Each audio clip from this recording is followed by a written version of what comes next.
that fix-it mode for me is looking for that safety, looking for that acceptance and that assurance that, I'm a good person externally, when really it comes from internally and goes out.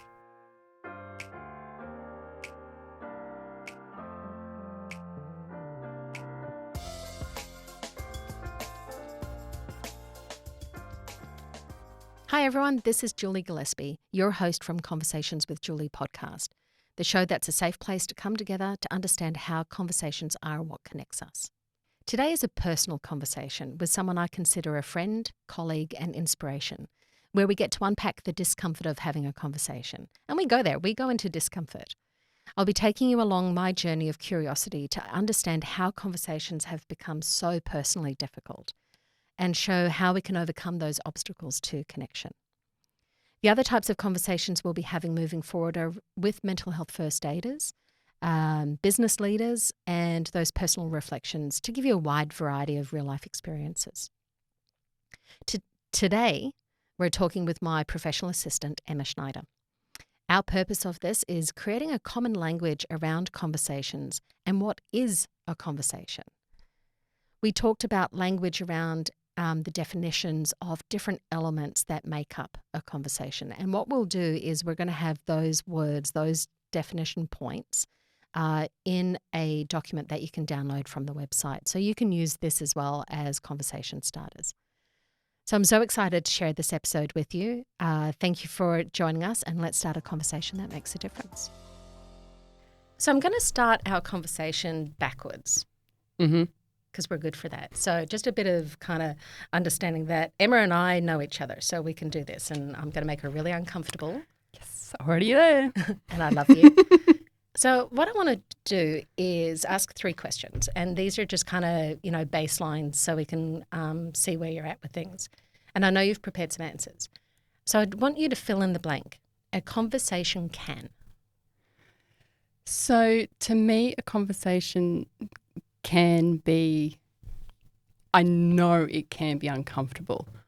I'm working through trying to be okay with that. Obviously, my voice is really shaky right now and I'm freaking out slightly. That's okay. So I know it can be uncomfortable with everything that we've done together. In the past, it was never like that for me. A conversation was always sort of very surface level. It never went any deeper. Whereas now being allowed to go into that depth that it needs to go and get there kind of quickly is something that I'm learning. So a conversation has a permission set to it. Yes. Okay. Because you said allowed, and I'm always really curious about that word allowed. Yes. Okay. So a conversation can. So a conversation, bottom line, can be whatever the hell you want it to be. Oh, I love that answer. I love that answer. Can be whatever you want it to be. Cool. Let's come back to it. So what has been the greatest lesson, good or bad, that you've learned about having a conversation? So for me, my biggest lesson and I guess my biggest regret was not saying something when something should have been said. So not having the conversation. Yes.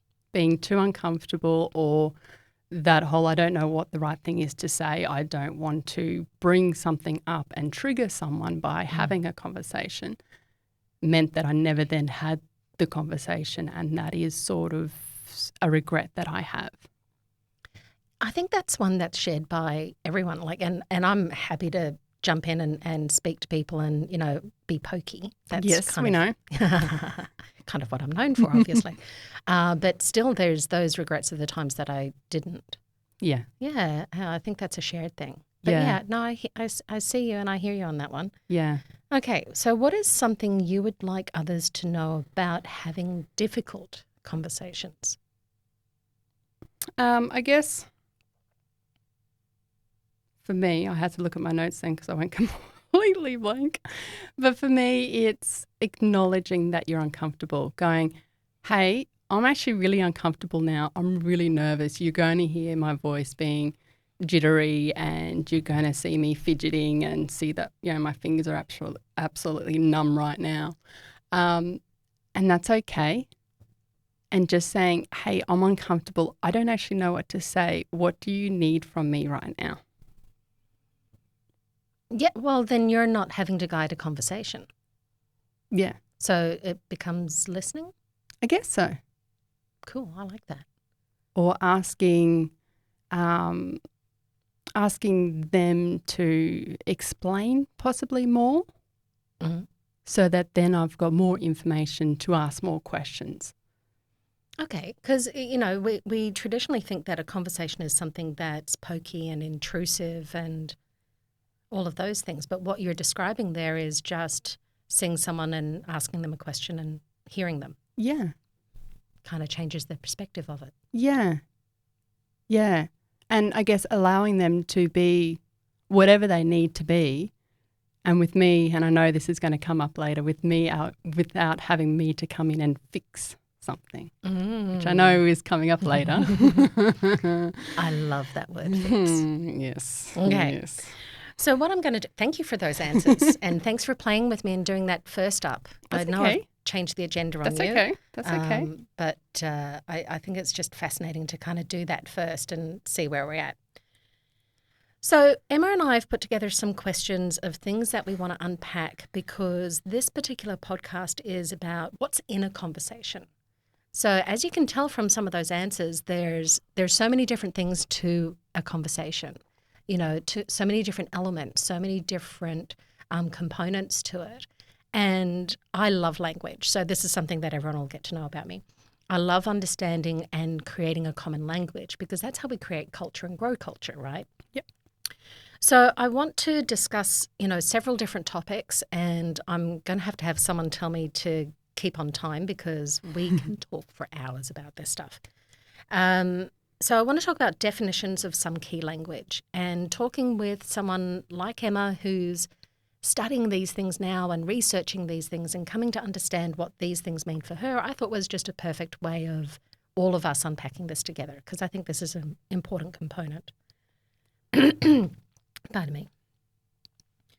So the first thing off our list that I want to unpack, and it did come up earlier, is about seeking permission, this allowed stuff. What does it mean to seek permission from someone in a conversation to you?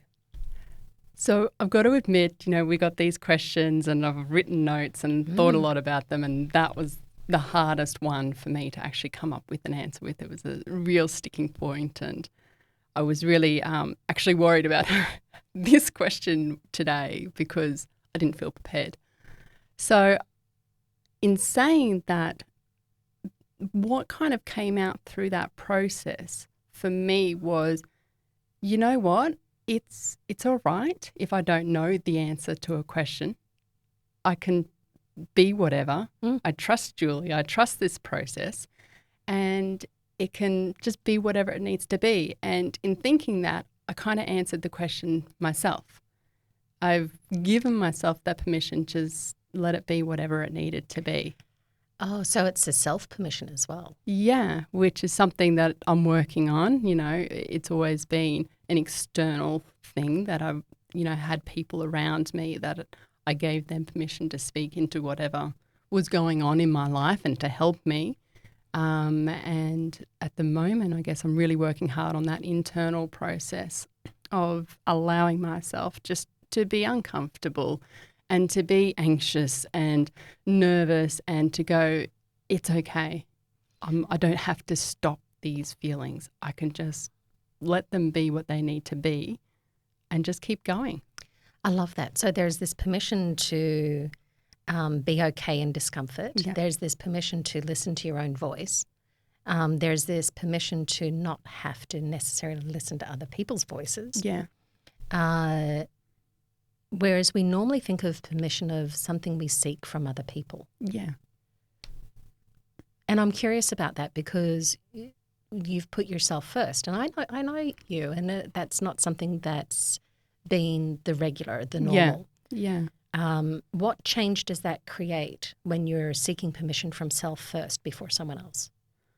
Putting myself first has been this amazing eye-opener about what is actually, inside me, what I can actually do mentally and physically just by giving myself permission to be uncomfortable, to be okay feeling anxious, to be okay during a panic attack and going, you know what, this is what my body needs to go through right now and that's all right.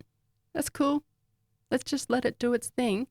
I'm not going to try and stop it because for so many years I tried to stop the panic attacks, tried to stop the anxiety, tried to stop whatever it was. And now I'm starting to try this. My body's just doing whatever it needs to do in the time and that's fine. Let it run its course and see what comes out of it. Sounds like a gift to self. It kind of has been. Yeah. It's been really eye-opening.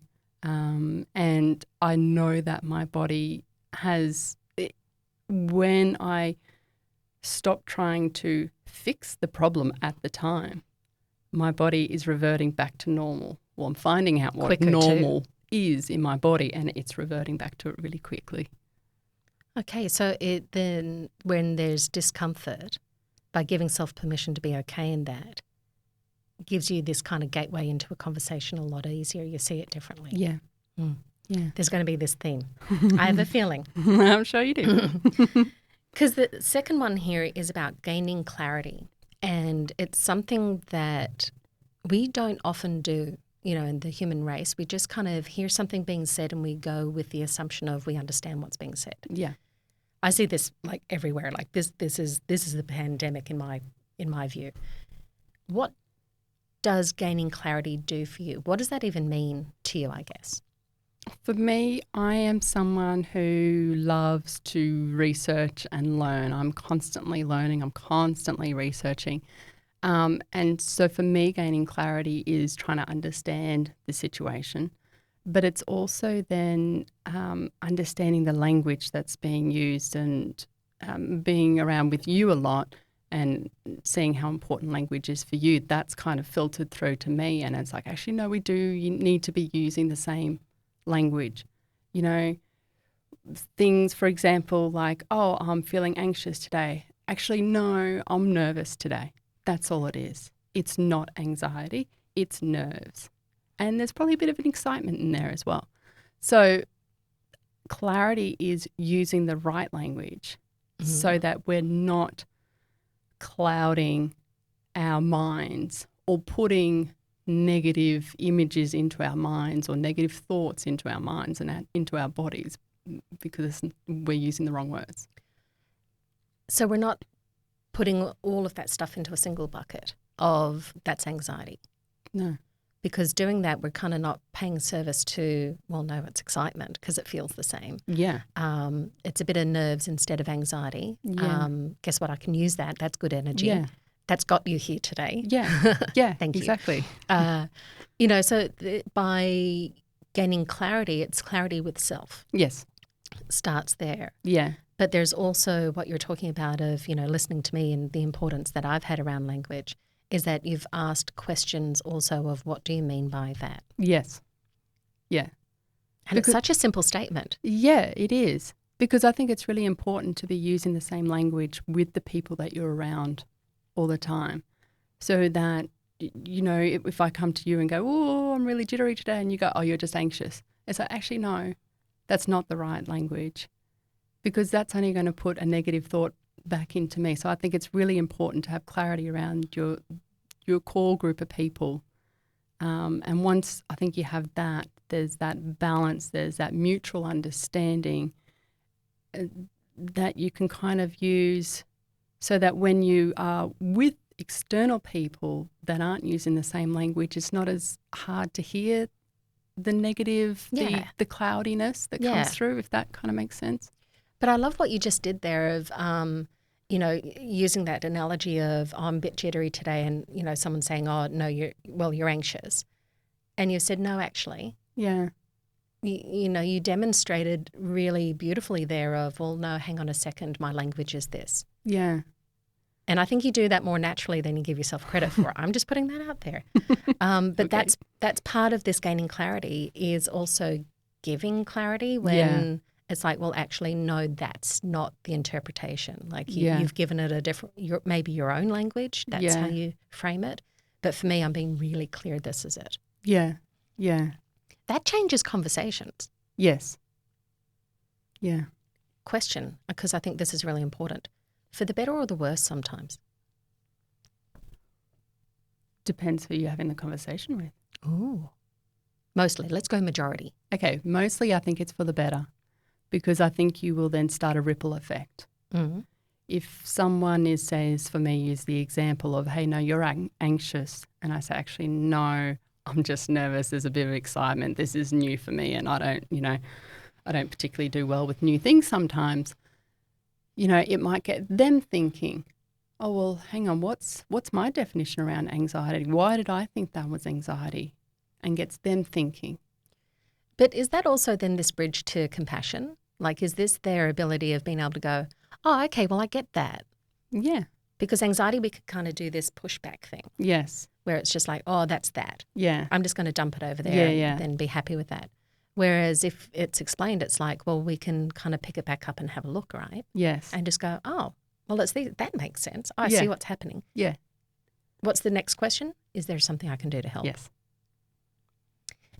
This is why I love gaining clarity. I think it's such an important topic. And, for individuals, for families, for friends, for workplaces, for all of that, I think it's just, you know what? I want to gain some clarity here. What does this look like to you? What do you mean? Yeah. Yeah, exactly. Let's get on the same page length. There we go. Page length. Page length. Ooh, that was bad. But it is. It's this page. It's a long page. Wavelength or the same page. Wavelength or page. I love it, page length. We've created new language today. I'm with you. Don't you worry about that. So because this really goes into that next question that we've got, is, what is the purpose of common language? It's around this creating, clarity. Yeah. But it's also this foundation of culture. Yeah. And trust as well. Building trust. Because I know that's one of our questions, down the track. But let's step into that now. What does trust mean to you? So I know you've got internal and external within that question. So it wasn't actually that long ago that we had this exact conversation and you said to me, what's trust mean to you? And I said, well, I trust you. I trust that I can be myself 100%, not have a filter and all of that sort of stuff. Which I love, by the way. And then you went on to say, what about internal trust? I'm like, no, I just trust the people around me. I made you very nervous. We don't go external.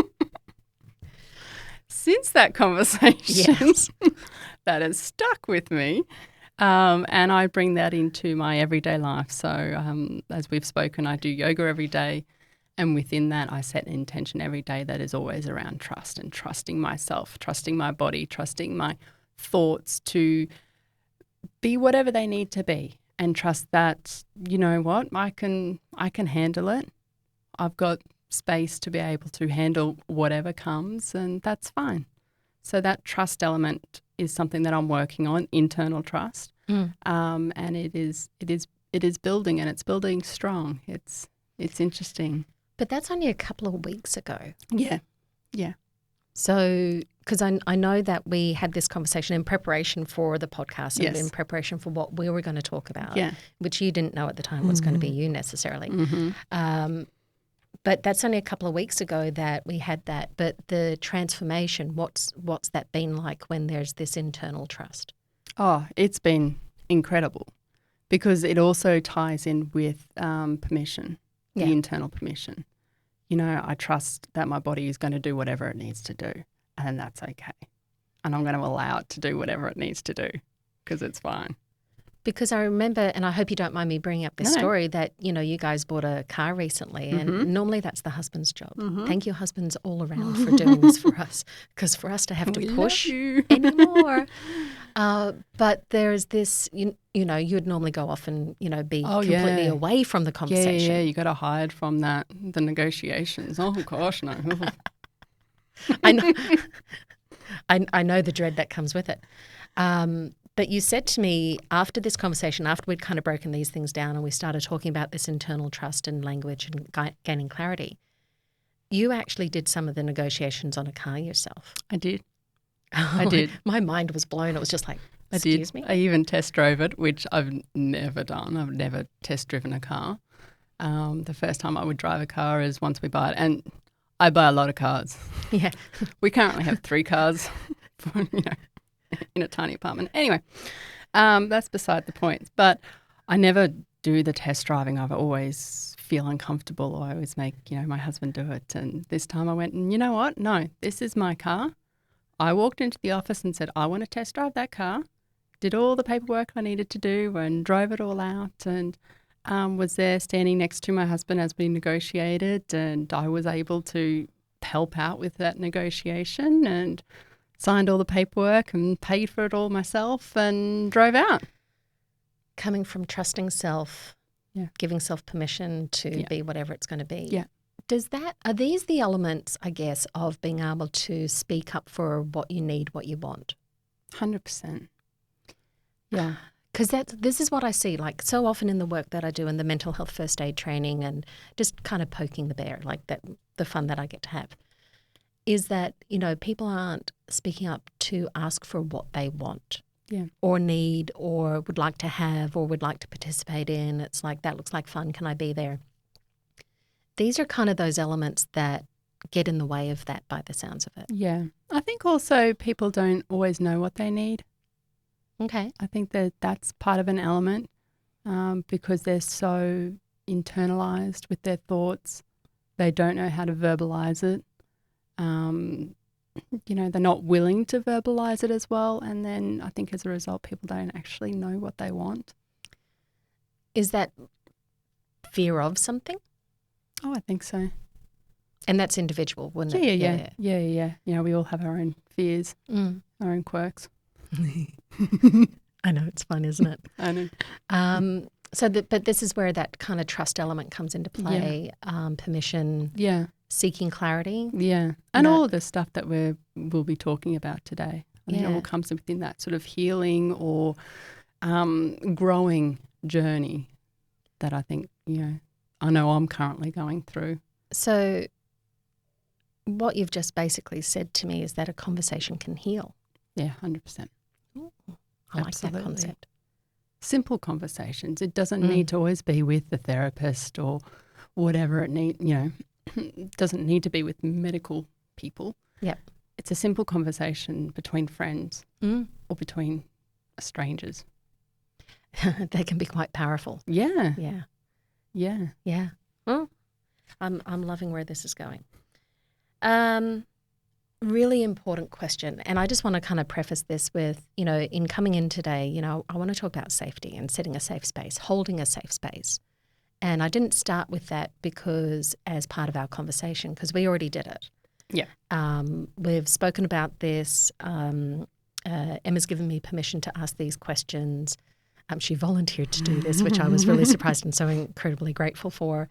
But on our way in today and just every step along the way of talking out what we were feeling, what we were doing, what this was looking like, and this gentle kind of movement through of we already hold the safe space, but we're just holding it a bit steadier and got a bit of a jacket on for a warm hug and, comfort and stuff like that. But I want to talk about safety in conversations and its importance because we've established that over a number of years. And I think that's why you're able to sit here today. Yes. But what does safety mean? Like, what does it look like even? I'd written something down and we can get back to it later. But right now, safety is apologising when you've stuffed up in a conversation for me. Yeah. I often say the wrong thing. Well, I often say things that can trigger people because I have no filter. I'm working on slowing down my thought processes. But I always then felt afraid apologising. I would see that I had triggered someone and I didn't know what to do. I froze because I was then uncomfortable. And you didn't want to make it worse. Exactly. But it's a matter of going, hey, look, I shouldn't have said what I said. I'm really sorry about that. You know, what I actually meant was this, or, you know, do you want to talk about what I said and how that made you feel? You know, it really is as simple as just going, hey, I stuffed up. Well, because I love that you've got no filter, so you've not had to apologise to me about that. But, you know, I do ask questions when I see that there's no filter and, you know, so I don't get triggered, I guess, from it. Yeah, yeah. But those that do, because they don't have that safe space necessarily set up, or the trust that we have and things like that, I can imagine those things would disrupt someone. Oh, exactly. So when you've apologised, what does that look like? What has that felt like for you? And what have you noticed happening to them in that? Well, to be honest, it's only something that's very new to me. So I haven't practiced it that much. But the times I have done it, it's diffused the reaction. It's diffused their reaction. It's diffused my reaction, which is to go into shutdown mode and then feel guilty about it for months and months and months and months and months. Yeah, it kind of sits with you. Oh, yeah. You're thinking, you know, you're in the shower going, why did I say that? What an idiot. You know, and if I'm thinking about it down the track, I really should go back and go, hey, you know that stupid thing I said to you months ago? I feel really bad about that, and I just wanted to say I'm really sorry. They'd probably go, huh? Exactly. But maybe it's more for me than that I need to apologise for my own safety. Because you dwell on the stupid things that you've said. What has that done to self-trust? Oh, well, when you don't apologise, your self-trust goes down because you're going, oh, well, you know, maybe I can't have a conversation with people and, you know, I can't say the right thing, so I should just shut my mouth and not say anything at all. But that's my one regret. Yeah. But isn't that interesting, the intertwine of all these words? Yeah. So what does then safety look like? Safety looks like being safe within myself to recognise that I've triggered someone and to be gentle within myself to go, you know what, hey, it's okay that you've triggered someone, just apologise and work through it. So you're able to recognise the reaction, the emotions, you know, the fallout, and self-settle, self-soothe, self-apologise. Yeah. To be able to then do it externally. Yeah. Okay, so you know all of those elements that we've spoken about so far are, you know, the trust, permission, gaining clarity, all form that space of safety. Yeah, yeah. All of this sits within each other. When do you know you're safe with someone? When I know I'm safe with someone, I feel safe within myself. Okay. So there's definite those external influences. Yeah, definitely. Because I'm still learning to be safe within myself, I really do still rely on my external people to feel safe around them. And when I'm safe around them, the safety comes internally. But I am finding around people who I do feel a little uncomfortable with, I'm feeling safer within them. I'm feeling safer within myself around them. Sorry. Yeah, no, that makes sense. And I think that is because of the work I'm doing with the self-trust and the self-acceptance. I think that is all ties in with the safety within yourself. And it's part of this, I guess, maturing of capability and capacity and those things. It's, you know, it's trying, failing, oopsie, you know, apologising, moving on. Yeah. But taking those learnt moments along with us as not inconvenient baggage or regret. Yeah. They're these instruments of growth. Yes. But they've not been seen that way before. And this is what I'm always curious about is like, but they were good things to learn from. Yes. But because they were sort of seen, I guess, in a negative light, they've stayed, well, in me personally, they've stayed within me in a negative way. So then I've dwelled on them in a negative way. And so now it's a matter of reframing those negative situations, to reframe them to go, actually, no, what did I learn from that? How have I changed because of that? Yeah. So there's a reframe that is happening and needs to continue to happen. Hey, it's Julie here. I thought we'd just take a quick break. I just wanted to say thank you for listening, and I'm glad you're here with us. It would mean the world to me if you could support this podcast by leaving a review, following it, or sharing it with someone you want to start a conversation with. Now, back to the conversation. Because what we're talking about is this self-compassion. Yes.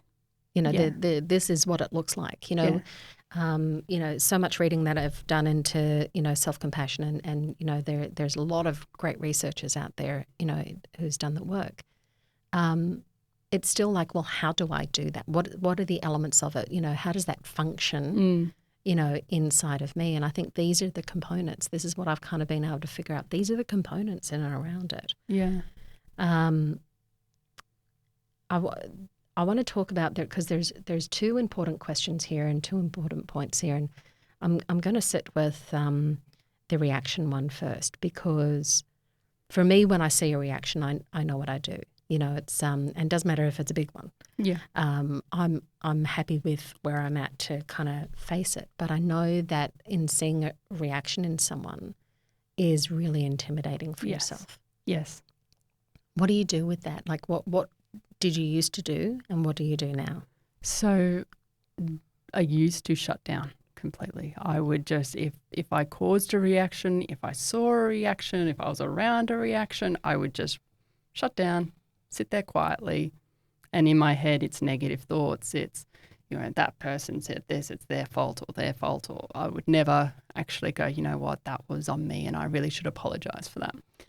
Or it wasn't on you. Or it wasn't on me, and hey, I can sit here and nothing was my fault, but I can try and help diffuse the situation.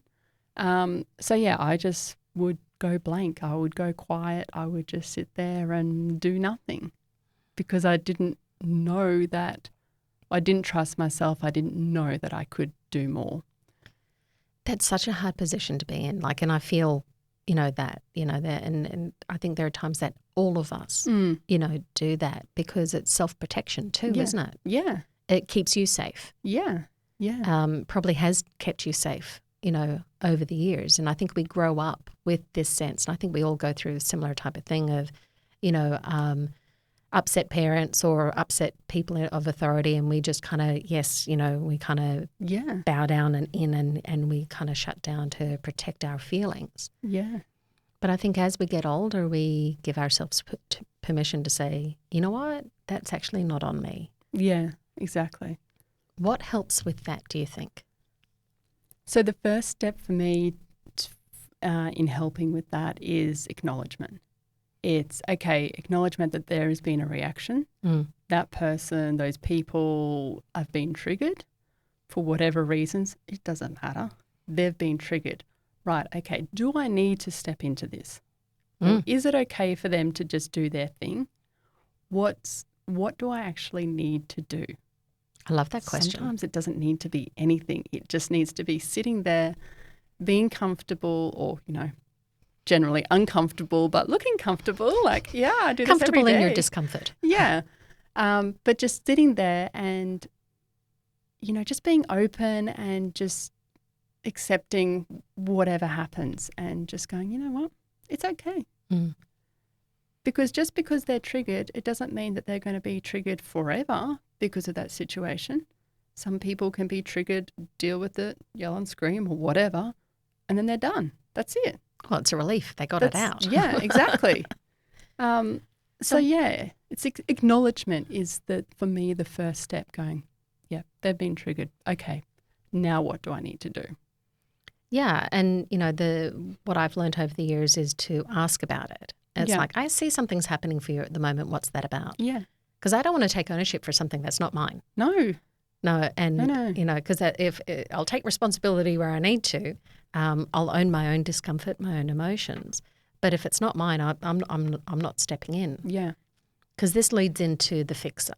Yes. We love this conversation. I know we do. Because when we take responsibility for someone else's reaction, we end up catching their emotion. That's kind of, what I've seen over the years, what I've researched, what I've come to understand, is that we catch the emotion, we catch the reaction, they go high, we go high. Yeah. So what you've been talking about, when, you acknowledge your reaction and what you're doing, acknowledging kind of pushes it out from you. Yes. And it kind of puts it here and you just go, oh, okay, well, that's a reaction. It takes it away from self as well, doesn't it? Yes. When it takes it away from self, it's like, okay, well, this is something that we can do. You can be thinking about it. Yeah, your own emotions don't come into it. Right. Yeah. But if we catch it, yeah, if we embody that, if that's something that we take on and we go high with them, we go into fixer mode, don't we? Yes. Because we want to resolve those feelings. That's our instinct. Yeah. We want to help people. We want people to feel good. Well, I do. Mm-hmm. And, so I have gone into fix-it mode many, many times. So why would you do that? What's the importance of being able to fix things? I like people to be happy. I like people to like me. Yeah, no. Which is the bottom line. Which is the bottom line. It is. I want people to think good things about me. I don't want them to go, oh, she's what she said was a bit, I don't really like her. Or, I want people to, just to think that I'm a good person. And, okay, because I always find this really interesting that it's tied up with being a fixer. I know why. Sorry. No. I got a table tap. I'm listening to the table tap. Go. I just had an aha moment. Awesome. Because I've always sought externally for permission and trust and safety. That's why. That's interesting. Isn't that fantastic? Yes. Okay. Therapy done? This is not therapy. No, this is not therapy, but this helps. This helps. Because this is what a conversation is. Yeah, exactly. Because it brings out those answers. Okay. So going into fix-it mode. Yes. Fixer mode is about those things. It's about what you get in return. Yes. This is what I find fascinating. We're seeking something in return. So there is an agenda that comes along with fixing. Yeah. And this is what's fascinating. If there's an agenda along with fixing, who are we helping? We think we're helping the other person. Right. But we are trying to help ourselves. Feel better, right? Yeah. Okay. So how's that helping? Oh, it's not. Okay. No, it's not. Well, and this is just it. I'm always curious about, I'm going to put other people first and then there's this conversation of, well, I told them what to do and I gave them all this great advice, but they haven't taken it. Why aren't they taking it? I'm really pissed off that, I've been working with this person for 12 months now and they're still in the same position. And it's just like, well, hang on a second. Have you asked them what they need? Yeah. No, well, I know what they need. And it's like, okay, hang on a second, let's sit back. So you're tied up in with their outcome. You're taking responsibility for their outcome. How's that helping them? And is that outcome actually what they want? Yeah. Because what we're doing when we go into fix-it mode, and I've had this discussion for years now in doing the mental health first aid stuff. First aid's triage. It's not fixing people. Yeah. That as soon as we go in with our agenda, as soon as we go in to try and fix the situation, as soon as we tell someone what to do with their problem, we're devaluing that person. Yeah. We're disengaging that person. We are reminding them that they can't do it. Yes. And therefore they must be worthless. Yes. We're taking, their hands out of the ring, that we're tying their hands behind their back. Yeah. And it's like, there, darling, you obviously can't do this. Yeah. Let me come in and do it for you. And look how fabulous I am. Yes. And I know I'm being pokey, and there's going to be a lot of people listening to this who are just going, what are you talking about? Sit in that reaction for a second. Yeah. It's okay, but have a think about it. We're disempowering people if we're going into fix. Yeah. We talk about, and I've been unpacking this idea of compassionate empathy, for a long time and explaining it for a long time.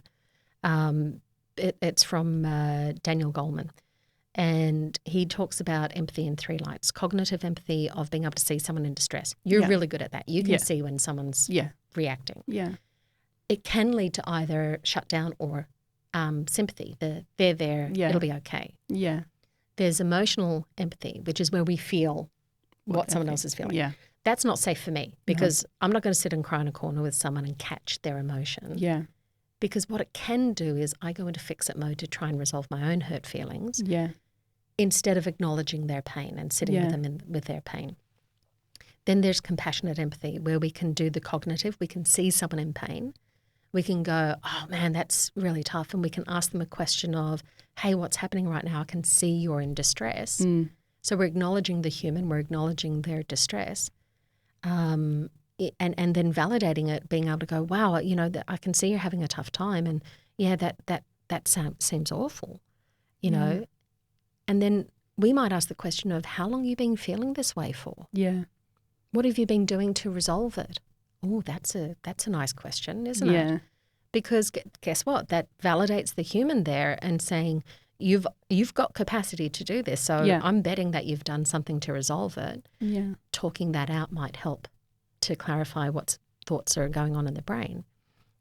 Is there something I can do to support your efforts? Yes. Now, there's no agenda there, and you know, there's no difficulty in a conversation. It's just acknowledging the human and not the problem. Yeah. You know, and I see what you're doing, this process that you're doing is not just self-compassion, but it's able to then exercise compassionate empathy a lot easier. Yeah. Because you're not just seeing someone in distress, you're then asking them about it. Yeah, yeah. And I know that's been hard. Oh, yeah. But how hard is it really? Now you've done it a couple of times. It's getting easier. You know, like I'm still not able to have the full conversation. And, you know, I've done the MHFA, the Mental Health First Aid course, and that is a great course and a very big eye opener. Yeah. And it's uncomfortable, but it's okay because you learn so much about that. It really is just a conversation. So I got really good at, you know, the first couple of questions and then I got really stuck. So I'm still at that I'm really stuck point. But that's okay because I know that's going to come. Well, and, you know, the mental health first aid is just triage. It's just holding a safe space for someone. Yeah. And I think when you're practiced at doing that for yourself, it's easier than to do it for someone else. Yeah, exactly. Exactly. And to not go into that fix-it mode.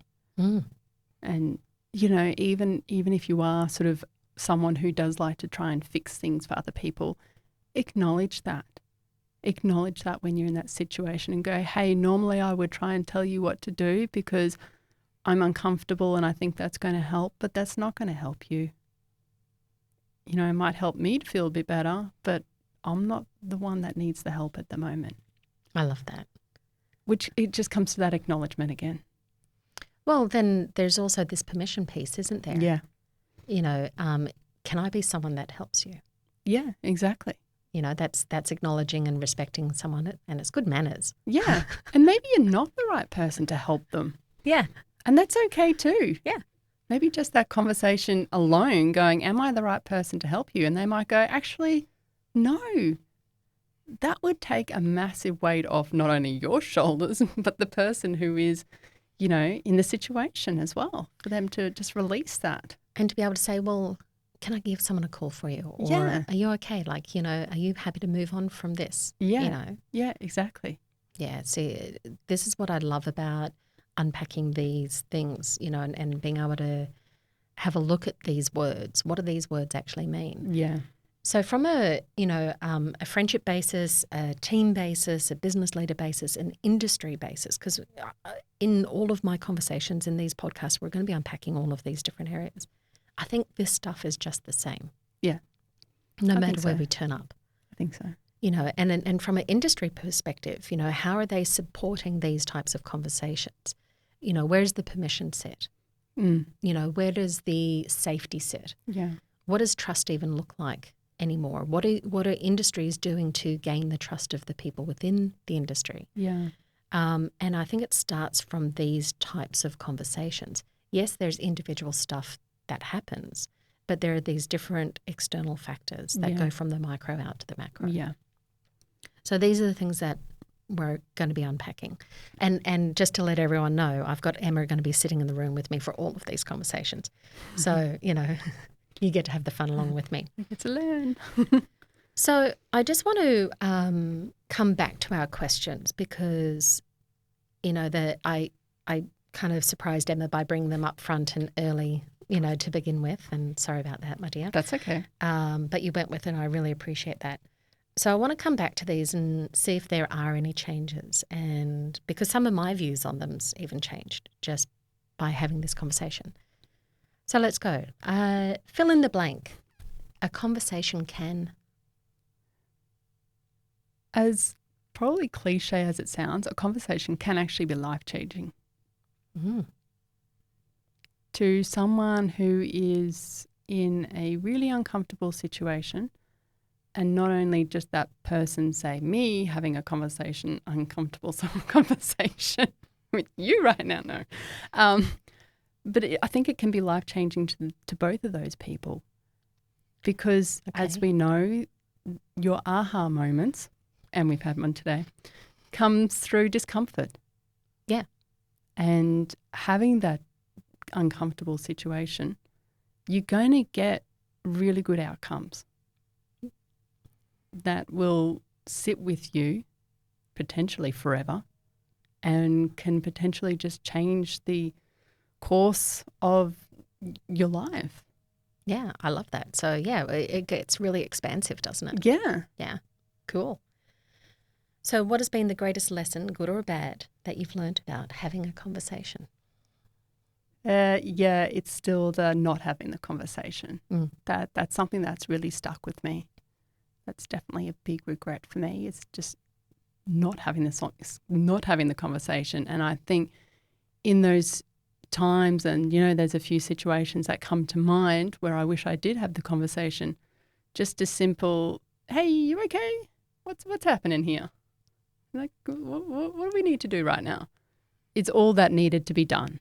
Or, "I see what you're doing. I know what you're doing." You've said that to me a couple of times. Yes. Only because I felt comfortable. Anyway, I think it's still that it's a simple conversation and it is worth being uncomfortable to have those conversations. Yeah, and I think you've been collecting these data points along the way. So I call emotions, reactions, events, you know, these types of things that we get into as data points. Not to take the emotion and not to take the feelings and, you know, the empathy away from it, but these are these data points. And you've been collecting them along the way to go, I did that, but I didn't get a reaction that I thought I was going to. Yeah. And it actually turned out okay. Here's another time that although I was uncomfortable, I got through it. Here's the time that I could have labelled that anxiety, but you know what? It was nervousness, jittiness. Yeah. You know, and this little bit of excitement coming into play. There's another data point, and I think we need some of those as evidence. Yeah, it's proof that, you know what, you can be. You can just be. It's as simple as that. Oh, absolutely. Yeah. So what is something you would like others to know about having difficult conversations? Just do it. Just do it. Done. We're out of here, everyone, right? We're good. Yeah, I think that's it. It really is simple. It's uncomfortable. Yeah, it really is. You know, you're going to be like jittery and, you know, also we're not going to go to what you're going to be feeling, but you're not going to be feeling good at the time. Can I ask you something on that? Yes. And with your permission, yes, we can always cut it out. Yes. Where do you feel it though, your discomfort? I feel it in my hands, I feel it in my gut, and I feel it in my chest. Yeah. Yeah. Because I think that's different for everyone. Oh, yeah. Yeah. I think that might be a question that I have to ask everyone. It's like, where do you feel discomfort? Yeah. Yeah. Because I ask that in the training room, you know, when I'm doing the mental health first aid. It's like, you know, I see that you're uncomfortable at the moment. My apologies for putting you there, but where are you feeling it at the moment? Yeah. And someone will go, oh, right here, I don't want to breathe right now. It's like, okay, well, you know, fine, fair enough. Some people in the gut, you know, some people in the head get dizzy. Yeah. Shoulders start coming up. Yeah. Drop the shoulders, people. Just relax. So when we know where it is, when we point it out, I think it's that revelation of, when it's pointed out, it's like, oh, yeah, that's what that is. Oh, okay, well. It's that understanding, it's that clarity. It's like, oh, okay, that's okay. It's another data point for me. That's fine. I'll get through this. It's just, add it to my proof. I don't need to say anything else here, folks. Okay, so I've asked my questions. We've unpacked all of these fabulous questions that we've kind of been building up and playing with for a really long time. And really long time. This is why I'm doing this. This is part of the purpose of the podcast, is to start these conversations, show people. That's why we're doing video. It's really uncomfortable having that there. But so they can see the discomfort, they can feel it along with us, but they can also process it along the way. Yeah. So I think that's really important. Any takeaways, any things that you can share with us about this process? I loved, sorry. I sprang that question on. I love that I had an aha moment. I mean, we have them all the time. Yeah. I wasn't expecting one today, to be honest. You were prepared. You've got a page prepared. of handwriting. I do. I probably didn't say half of the things on there. So I wasn't prepared for that. But that fix-it mode for me is looking for that safety, looking for that acceptance and that assurance that, I'm a good person externally, when really it comes from internally and goes out. That's belonging. So that was really interesting. That's why I've been in fix-it mode for so long, because I needed that acceptance, that external acceptance. Because that's the belonging that we look for, right? Yeah. Wonderful. Thank you for joining me today. You're welcome. Big bunch of flowers from my heart to your heart. Excellent. I'd say any time, but no. No. I'll get you another cup of tea then. I'm done now. You're done now. You're tapping out? Yes. Okay. Well, thank you. You're welcome. I'll see you after this. Excellent. Thanks. Thank you. Thank you, everyone, for listening to that conversation. As you can see, it was a personal conversation. You got to sit in and join Emma and I in what we do on a daily basis when we come across difficult topics, concepts, ideas, feelings, thoughts, discomfort. We get to get curious about these things.